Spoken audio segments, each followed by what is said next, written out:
Do you want to be in the same exact spot 6 months from now? Still living check to check, still no savings, still in debt? I'm guessing the answer is no, you want to make progress, but in order to make progress, you're gonna have to make some changes. These things might feel uncomfortable at first, but that's because they're new to you. But with practice and consistency, I promise they will work. First, you need to get clear on where you're going. You need to set some goals. Okay, so some really good goals if you are just now starting out. You need to save your first $1,000. You can save more after this, but this is the first goal.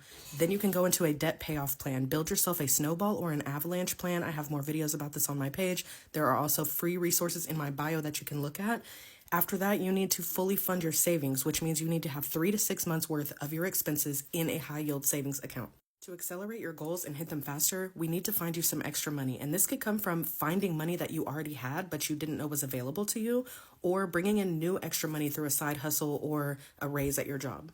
To find money you already have that's hiding from you, go through a past bank statement and look at every single dollar that you have spent and see where did it go.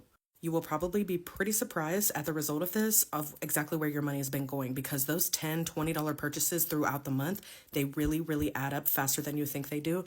And this is really going to show you.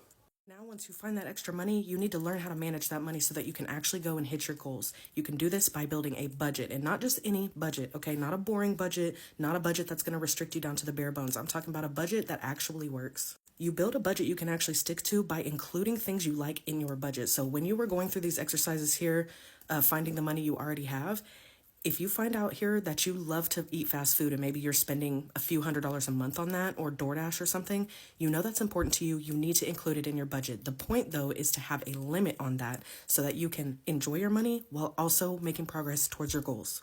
Tracking your spending religiously can also really help with this, and you don't have to do this forever. I know it sounds boring or tedious, but just do it for a while until you get the hang of being conscious of where you're spending your money. Also, look into cash stuffing. This changed my life when I started doing this, and it is a really effective way to see exactly what your money is doing and be able to manage it well, and it can really cut back on overspending. All of these things combined with consistency and self-control can really make a difference. You're going to have some self-control, and you have to learn this, okay? It's really hard to kind of rein that in, but once you can find out how to have some self-control, set some rules in place for yourself, it's really going to help. And I want you to understand that we are not striving for perfection. We are striving for consistency. Consistency is what's going to get you from point A to point B, okay? So when you mess up or you fall off your plan or you do some impulse purchasing, do not completely give up on yourself and your plan. That is where the consistency comes into play. Just get back on the horse, okay?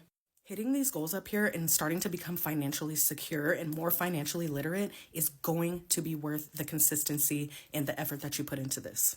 Go in some of my other videos and look through the comments at the people who have been following these tips and were able to literally change their situation in the span of a few months. Your life can look completely different by the time 6 months passes. By the end of this year, you can be in a completely different place if you start to learn these principles and you really start putting them into practice and overall being consistent.